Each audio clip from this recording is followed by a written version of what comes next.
السلام علیکم ورحمۃ اللہ وبرکاتہ۔ معزز ناظرین، راہ عشق میں آپ کا خیر مقدم ہے۔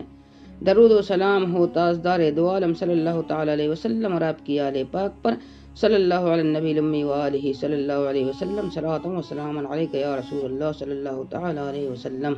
ناظرین، اللہ کے ولی کی دعاؤں سے تقدیریں بدل جایا کرتی ہیں، لوگوں کی مشکلیں ٹل جاتی ہیں۔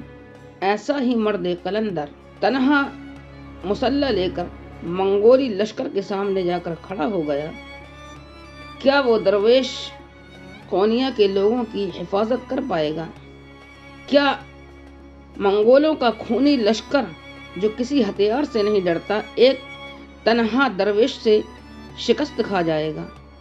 اور کون تھا وہ درویش جو قونیہ کے لوگوں کی حفاظت کے لیے منگولوں کے سامنے صرف ایک مسلح لے کر کھڑا ہو گیا؟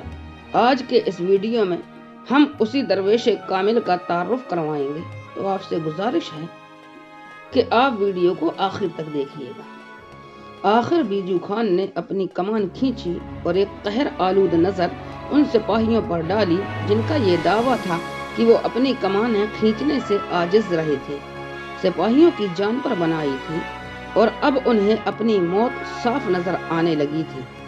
بیجو خان نے پوری طاقت سے کمان کھینچی، پھر فضا میں ایک مخصوص آواز ابھری اور ترکش سے تیر چھوٹ گیا۔ منگول سپاہی پتھرائی ہوئی آنکھوں سے تیر کو دیکھ رہے تھے۔ چند لمحوں کی بات تھی، تاتاریوں کا خیال تھا کہ دوسرے ہی لمحے مسلمان جاسوس کی لاش ٹیلے کی بلندیوں سے زمین کی پستیوں میں چلی جائے گی، مگر ایسا نہیں ہوا۔ بیجو خان کا چھوڑا ہوا تیر درویش کے قریب سے نکل گیا۔ منگول سپہ سالار کا چہرہ احساس ندامت سے زرد ہو گیا۔ نشانہ چوک جانے پر وہ ناقابل بیان اذیت و کرب میں مبتلا تھا۔ شدید غضب کے عالم میں اس نے ترکش پر دوسرا تیر چڑھایا۔ اس بار کمان کو یہاں تک کھینچا کہ اس کے ٹوٹ جانے کا خطرہ پیدا ہو گیا تھا۔ نشانہ درست ہوتے ہی بیجو خان نے تیر چھوڑ دیا، مگر اس مرتبہ بھی وہی ہوا۔ تیر سیدھا نشانے پر تھا، مگر درویش کے قریب پہنچتے ہی کٹ کر دوسری طرف نکل گیا۔ اس کے بعد سپہ سالار بیجو خان اپنے ہوش و حواس کھو بیٹھا۔ پھر اس نے مسلمان جاسوس پر تیروں کی بارش کر دی، لیکن ایک تیر بھی درویش کے جسم کو نہ چھو سکا۔ انتہائی تیش کے عالم میں بیجو خان نے کمان اٹھا کر سپاہی کے سر پر دے ماری اور اب اپنے ہاتھ سے اسے تہے تیگ کرنا چاہتا تھا۔ بیجو خان غضبناک حالت میں آگے بڑھا، مگر بمشکل تمام تھوڑی دور ہی جا سکا۔ اچانک سپہ سالار کو محسوس ہوا جیسے زمین نے اس کے پاؤں پکڑ لیے ہوں۔ وہ بہت دیر تک ہوا میں شمشیر لہراتا رہا۔ اس کے ہاتھ مسلسل گردش کر رہے تھے، مگر ٹانگیں پتھر کی ہو کر رہ گئی تھیں۔ آخر وہ اپنی بے کسی پر رو پڑا۔ اس نے گھبرا کر سپاہیوں کی طرف دیکھا، سب کے سب سر جھکائے کھڑے تھے۔ اے جادوگر، ہمیں معاف کر دے۔ اچانک بیجو خان کی تیز آواز فضا میں گونجی، ہم قونیہ کا محاصرہ اٹھا کر واپس جا رہے ہیں۔ اے عظیم ساحر، ہمیں جانے دے کہ ہم غلطی سے تیرے علاقے میں آ گئے۔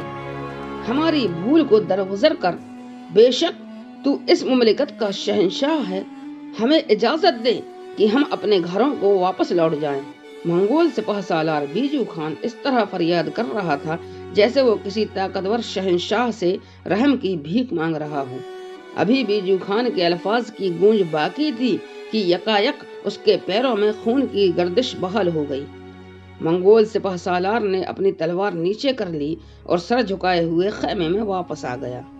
کچھ دیر پہلے جس شخص کو جاسوس کے نام سے پکارا جا رہا تھا، اب وہی بے اسلحہ اور تنہا انسان فاتح ٹھہرا تھا، اور بیجو خان جیسا طاقتور دشمن ناکام و نامراد لوٹ رہا تھا۔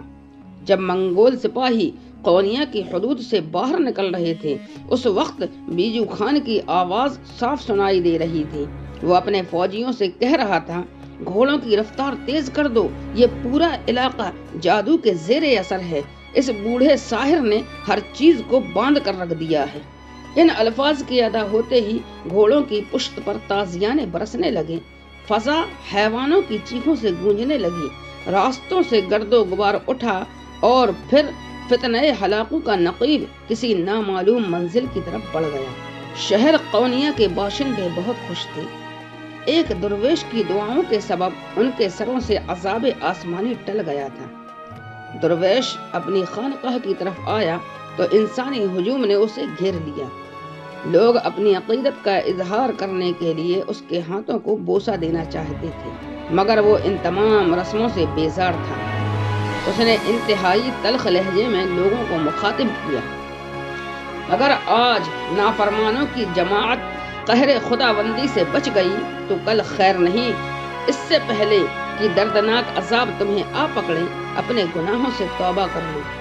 بے خبروں کے لیے وقت کا ہر لمحہ رہزن ہے۔